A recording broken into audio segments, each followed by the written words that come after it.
Howdy, folks. So, Zaporizhzhia, right now on April the 8th, when everybody was watching the eclipse and all the news was focused on the eclipse, and everybody was going, "Wow, looks over here," including present company me. And by the way, I'm still going to be adamant about that one. So watch that space for the next 7 to 10 days afterwards. I think basically anything's occurring, it's going to be actively orientated, and it's going to be in the northeast, and that's is a crystal ball guesswork. It's not any insights. It's everything. And otherwise, I'm wrong. I'm allowed to be wrong. And having said that one, here's another episode of what I think is going to happen. And I might be wrong about this too. I'm not actually often that wrong, but it does happen. Zaporizhzhia. So on the April the 8th, when everyone was watching the eclipse, what was happening was the Zaporizhzhia nuclear reactor in Ukraine, in the Russian-held sector of Ukraine, took 3 direct strikes, or in fact 4 strikes, 5 missiles fired, 4 hit, 3 hit directly onto the reactor, 1 I think hit a canteen, and it was the nuclear reactor. And the IAEA has at this point been playing pig in the middle because both sides are pointing each fingers at each other. And if I was to do a media breakdown, I would say 75% of the stories lean towards supporting the Russian view that the Ukrainians did this. 25% are pointing the fingers at saying the Russians actually did this. I think the Ukrainians' denials, unfortunately, are ever since the Nord Stream event. Remember, that's events that the mainstream media said didn't occur, but we now know did actually occur, as reported by the source here. And this again, my mission is to make people aware of the fact that one can't just say things. One must actually offer up information of where they got this material from, and then actually vindicate it, not just by one single article alone make a scoop or retelling another story. But in this particular case, the Zaporizhzhia reactor, the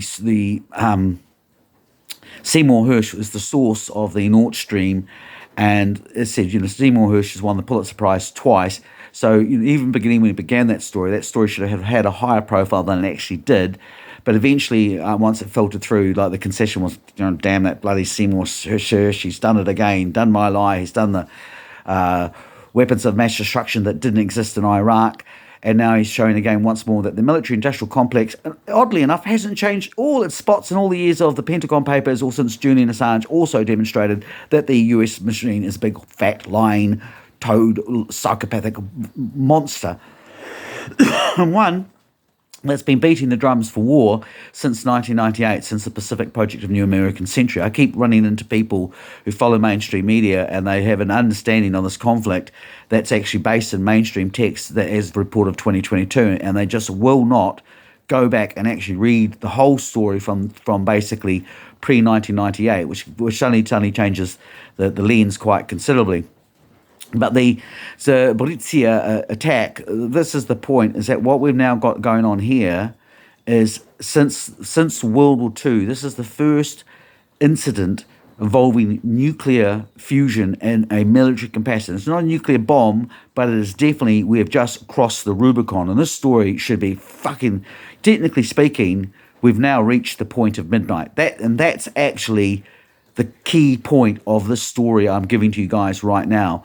We are literally, if we are not already there, we are actually, our boots are right on the line of a nuclear war. And that's the actual World War III. And if that happens, it's going to be carnage. And this is the thing, these are the massive issues. What we should all be focusing on right now is the conflict in the Ukraine, and regardless of who started it or who didn't, like how insane this is. The world, this is the 21st century, and this is still how we're fighting on conflict resolution.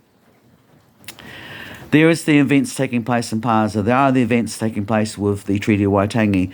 All of these events, however, need to be on pause right now, because what I'm saying is, for the greater of humanity, we need to call out collectively that this is not the way that we engage in conflicts. And hopefully, by turning around and actually unifyingly come together to say no to nuclear war, we might be a step closer to actually finding a way towards those other conflicts between some Palestine and, because at the moment what we are in this terrible, terrible mess.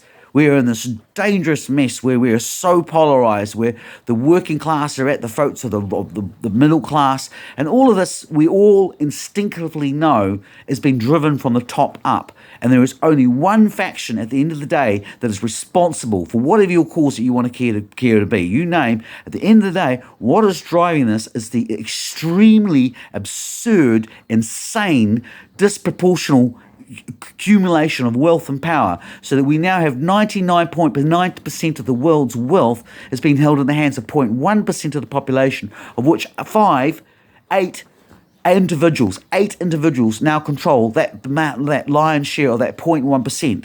This is insanity. And the only way that if you take a maggot and you drop it in a bowl of flour and you let the same process occur, you know what actually ends up happening? That maggot ends up effectively poisoning the whole of the flour. So even that maggot, the one that ends up on top, he ends up poisoning his own food. And this is where we're at. I know I don't have a particularly large reach anymore because of the way that the algorithms are now being featured. Like once upon a time I used to do 135,000. I spent all this time, went out and, sold books and newspapers and, worked very, very hard to basically have a name which was recognized by those numbers until the algorithm came along and switched it off. And now what we do is we listen to influencers and they tell us that the Kardashians' bum, whether or not it's a trans man of the year is a good or bad thing. Well, they get to dictate to us what the policies are. And in reality, at the end of the day, I don't care. What I want to do is I don't want to die. That's that simple. I don't want to die. I don't want my family to die. I don't want my friends to die. I don't want the people of my country to die. I don't want most of the people on this planet to die.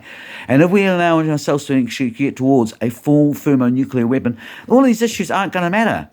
Your gay rights, your trans rights, your white rights, it doesn't matter. You're going to be dead. Get it? Nuclear war. Boof. Gone. And I don't understand why that is not percolating into people's heads about what's happening with this conflict right now. And because this isn't just about a conflict between two countries. This is an entire conflict about who is going to end up basically... it's a conflict about the fact that we are unable to actually resolve any of our issues. Anyway, I could go around and round and round. The point of the matter is, I want people to go to turn around and share this video. I want you to go and talk to people and say, hey, did you know that there is a nuclear reactor right now in Ukraine and it's actually been attacked? Do you have any idea what that's going to do to your food prices? You do get it. You do get that most of your bread comes from that part of the world indirectly. Okay, quite right now, it's great. Gone off and bought a little bit of gold myself at the moment. The prices are doing this. It isn't going to do any damn matter if we're dead. And I'm going to actually use this as a show for the Fresh FM as well. So there is going to be a second part, and I'm going to have a little bit of a break while I actually think about that. And maybe in the second part, I'm going to turn around and start giving you some solutions about why we need to, I've had my wings clipped. I'll be lucky if 50 people read this video, but I need you 50 people to understand of all the stories I have covered in my entire life.